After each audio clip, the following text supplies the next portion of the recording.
The man had just gotten into his wife's car when he sensed something was wrong. A strange, fishy smell filled the air. He turned his head and saw a lipstick mark on his wife's neck. He immediately realized his wife had been seeing someone else. 7 years of love shattered just like that. But the man didn't confront the woman. It turned out the woman was a billionaire CEO, and he, on the other hand, was unemployed. The vast difference in their social status made the man feel incredibly inferior. He understood. Even a big argument wouldn't save their love. He calmly canceled all documents related to him and bought a plane ticket for a week later. This time, he decided to leave. At this moment, the man didn't yet know his departure would drive the female CEO into endless despair. After completing the formalities, the man stepped outside. He saw an interview with the female CEO playing on a building across the street. The female CEO was frantically expressing to the host her love for her husband. She loved her husband even more than she loved God, and she proudly boasted that she had made matching rings for her husband by hand.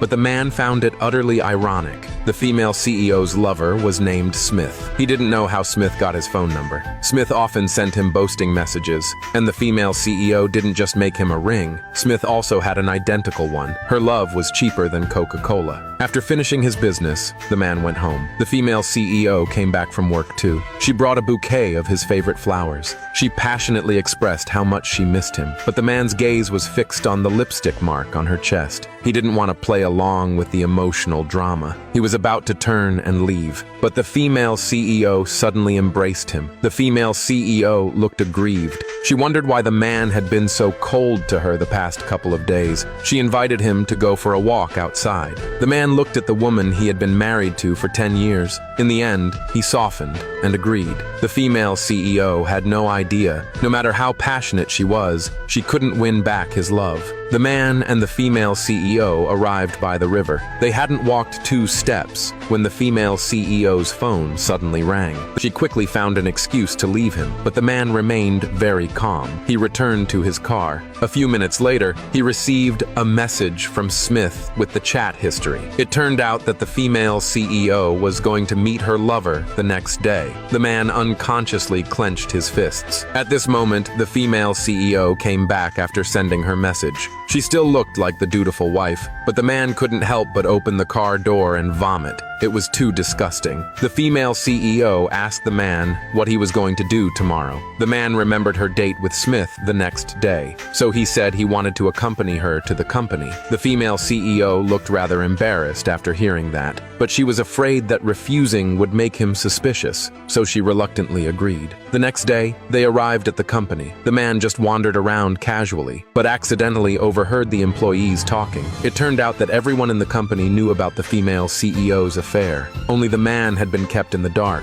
The man was heartbroken. He returned to the office. The female CEO happened to come to him. She apologized sincerely, saying she had an urgent business matter to handle and couldn't stay with him, but the man knew clearly she must be going to meet Smith. 5 minutes later, the man indeed received a text message from Smith. The female CEO was already pregnant, and it was Smith's child. The man was somewhat angry, but he quickly calmed down because he was about to leave anyway. A week later, the man finally completed all the procedures. He changed his name, threw away his old phone, and entrusted a lawyer with their divorce case. Only in this way could he make sure the female CEO wouldn't find him. Then the man left without hesitation. At the same time, the female CEO knew nothing about it and was still sweetly dating Smith. By noon, the female CEO realized she couldn't reach the man's phone, so she anxiously rushed back home, but the house was empty. She seemed to realize something. She started frantically calling him, but no one ever answered. The female CEO optimistically thought the man must have gone out to have fun, so she transferred $1 million to his account. But the transfer failed because the account had been canceled. The female CEO collapsed to the ground instantly, in utter despair. She was extremely remorseful. Although she had betrayed their love, the one she loved most had always been the man, Smith. was just a replaceable lover.